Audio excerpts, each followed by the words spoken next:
வணக்கங்க. இன்றைக்கி இந்திய அரசியலமைப்பு சட்டத்தின்படி அதில் பேசலாம். இந்திய தேர்தல் ஆணையத்தை பற்றி பேசுகிறோம். இந்திய தேர்தல் ஆணையம் வந்து பார்த்திங்கன்னா பகுதி 15 ஆர்டிக்கிள் 324லேருந்து 329 தமிழில் பிரிவு அரசியலமைப்பு சட்ட பிரிவு அப்படின்னு சொல்கிறது. இந்திய தேர்தல் ஆணையம் 25 ஜனவரி 1950 அன்று நிறுவப்பட்டது. இது எந்த இங்கிலாந்து நாட்டினுடைய முறையில் நம்ம பின்பற்றி அமைக்கப்பட்டிருக்கிறோம். அது வந்து நம்ம இந்திய தேர்தல் ஆணையம் தன்னிச்சையானது, சுதந்திரமானது. இந்திய தேர்தல் ஆணையம் 1989 வரை ஒரு தலைமை தேர்தல் ஆணையரோடு தான் இயங்கிட்டு இருந்தது.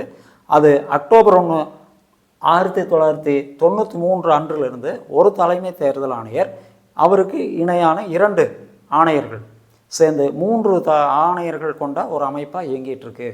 இந்திய தேர்தல் ஆணையம் இந்தியாவில் இருக்கக்கூடிய குடியரசுத் தலைவர், நாடாளுமன்ற, சட்டமன்ற தேர்தல்கள் அனைத்தையுமே நடத்தக்கூடிய ஒரு அமைப்பு. இந்திய தேர்தல் ஆணையத்தினுடைய ஆணையர்களுடைய பதவிக்காலம் 6 ஆண்டுகள் அல்லது 65 வயது வரை. இதில் எது முன்னாடி வருதோ அதில் இவங்க ஓய்வு வர்றாங்க.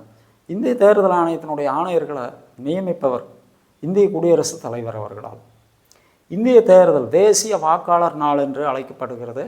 இது 2011 என்ன அப்படின்னு பார்த்தீங்கன்னா ஜனவரி 25 அன்று இந்திய தேசிய வாக்காளர் நாள் அப்படிங்கிறத பின்பற்றி கொண்டு வருகிறோம்.